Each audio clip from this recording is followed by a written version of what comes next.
கப்பை, மரவள்ளிக்கிழங்கு ஒரு சூப்பரான டிஷ். டீக்கோ இல்லை ஒரு மீன் குழம்புக்கு தொட்டுட்டு சாப்பிட்றதுக்கு பர்ஃபெக்டாக டேஸ்டியாக எப்படி செய்கிறதுன்னு பார்க்கலாமா? மரவள்ளிக்கிழங்க தோல் உரிச்சிட்டு குட்டி குட்டியாக கட் பண்ணி போட்டுக்கலாம். அதுக்கு நடுவில் இருக்கிற நார் கசக்கும்னு சொல்லுவாங்க. ஸோ நம்ம அதை தூக்கி போட்டுட்டு நல்லா வாஷ் பண்ணி மூழ்கிற அளவுக்கு தண்ணி ஊற்றிட்டு உப்பு மஞ்சத்தூள் சேர்த்து நல்லா வேக விடுங்க. இது வேகிறதுக்கு ரொம்ப டைம் எடுக்கவே எடுக்காது, குவிக்காக வெந்துடும்.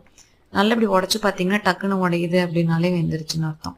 இப்போ நம்ம தண்ணி எல்லாத்தையும் வடிச்சிட்டு ஃபுல்லாக வடிக்க வேணாம், ஜஸ்ட் ஒரு 2 ஸ்பூன் தண்ணி இருக்கட்டும்.